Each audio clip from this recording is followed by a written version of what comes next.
गुरु हैं महात्मा संत कबीर, ये इन महात्माओं का नाम लेते हुए उसके बाद बहुजन महापुरुषों में ज्योतिबाबाई फूले, फिर माता सावित्रीबाई फूले, इन लोगों का नमन करते हुए तत्पश्चात मैं बाबा साहब के चरणों में नमन करता हूँ।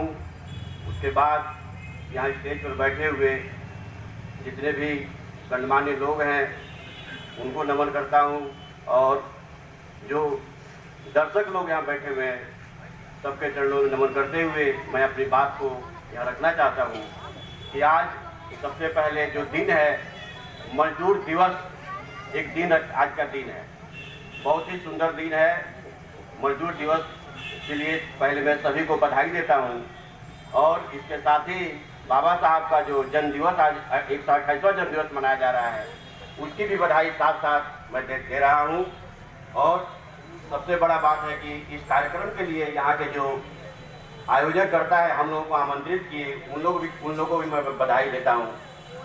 तो आज जिस उद्देश्य से हम लोग यहाँ उपस्थित हुए हैं, ये उद्देश्य ये है कि आज बाबा साहब का जन्मदिन भले ही नहीं हो, क्योंकि उनका जन्म दिवस तो 14 अप्रैल को मनाया जाता है और हम लोग मई में प्रवेश कर गए हैं, मई के महीना में प्रवेश कर गए हैं, लेकिन इनका जो जन्म दिवस है पूरे अप्रैल महीना में हम लोगों ने हर जगह जहाँ जहाँ प्रोग्राम हो हम लोगों ने अटेंड किया। तो आखिर ऐसा क्या इनमें है कि हम लोग जहाँ जहाँ प्रोग्राम होता है वहाँ पहुँचते हैं? क्या इनमें खासियत है कि ये हम लोग इनके तरफ खींचे चले आते हैं? हमारे बहुजन लोग, हमारे जितने भी जो इनके जानकार हैं, जो इनको जानते हैं, वही लोग यहाँ खींचे चले आते हैं। जिनको कुछ पता नहीं है वो रास्ते में जो भटक रहे हैं, अभी तक वो स्टेज की तरफ या इस प्रांगण में भी नहीं पहुँच पाए हैं। तो सबसे पहले हमें जरूरी है कि इनके बारे में लोगों को जागरूक किया जाए।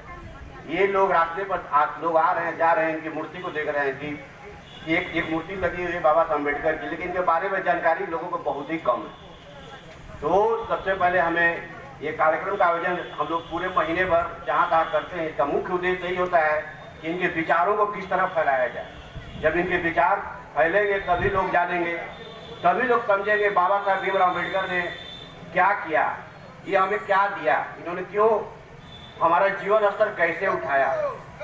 आप लोगों को पता होना चाहिए कि एक समय जब देश आजाद नहीं हुआ था उसके पहले देश में कानून चला करता था जिसको मनुस्मृति कहा जाता था। उस कानून के अनुसार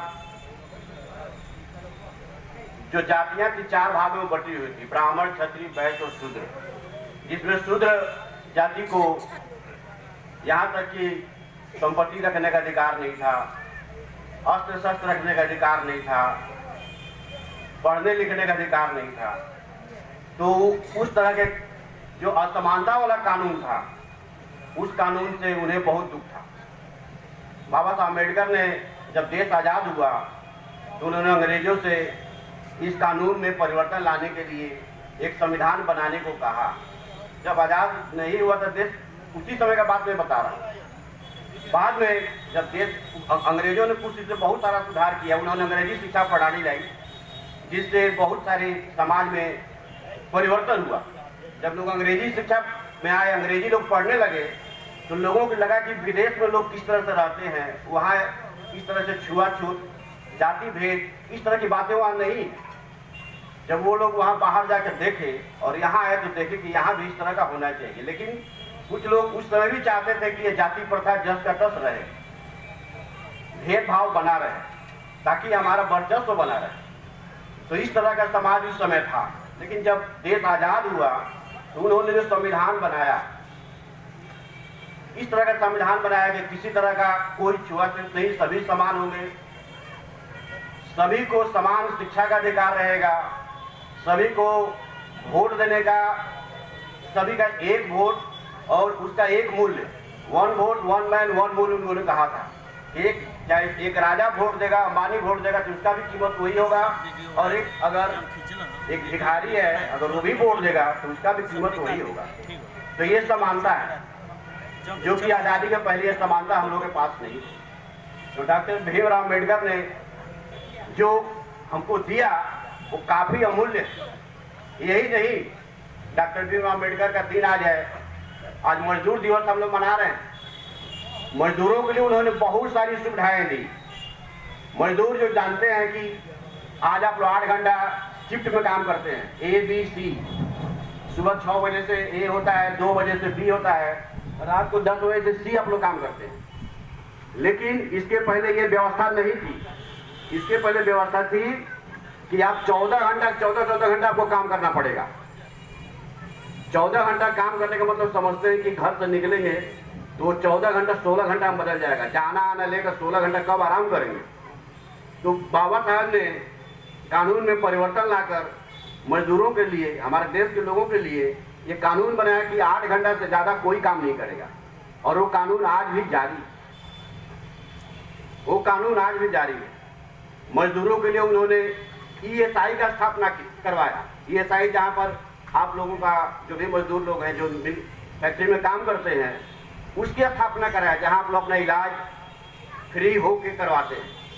उन्होंने प्रोविडेंट फंड का स्थापना कराया, जिससे आपका पैसा कट के निकल जाता है सैलरी से और आप रिटायरमेंट होते हैं तो उसका आप लोग यूज करते हैं। उन्होंने एम्प्लॉयमेंट एक्सचेंज की स्थापना की, जहाँ आपके बच्चे अगर नाम लिखवा ले तो वहाँ से उन बच्चों को नौकरी प्रदान होता है।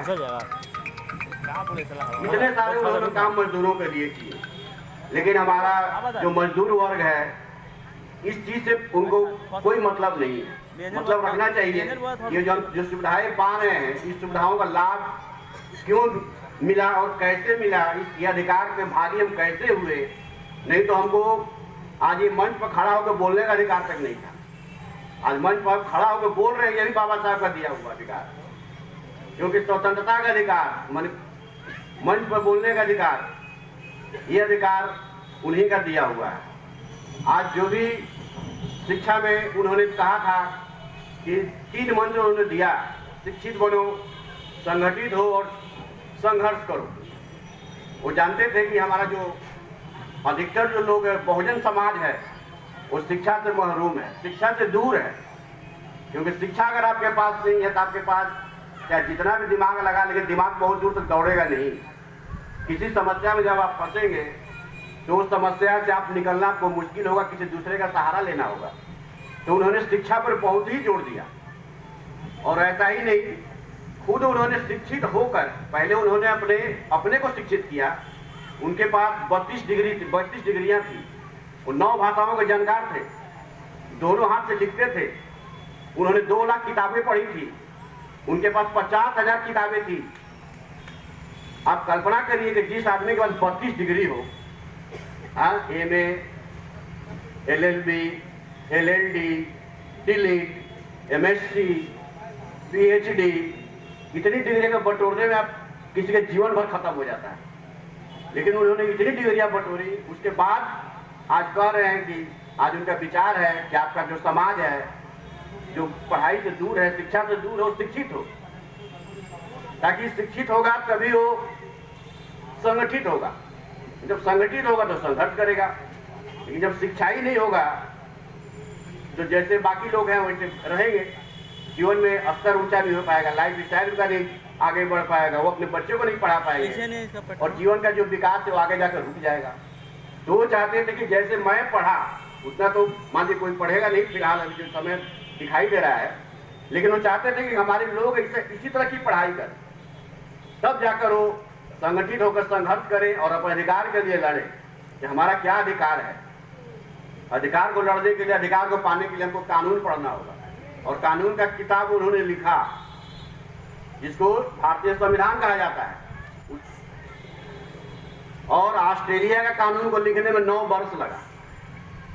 ऑस्ट्रेलिया को कानून को लिखने में 9 वर्ष लगा। आप कल्पना कीजिए कि कितना मेहनत उस कानून की किताब को, संविधान को लिखने में लगाया, जिसमें उन्होंने हमारे अधिकार को सुरक्षित रखा। वो कानून हमारा राष्ट्रीय ग्रंथ है। बाबा साहब के बारे में जितना भी कहा जाए, जो कुछ भी कहा जाए, वो कम पड़ जाता है। तो इस तरह से इन्होंने जो हमें दिया, हमारे समाज को दिया, हमारे देश को दिया, और वो आज वो भारत रत्न के साथ साथ वो विश्व रत्न है।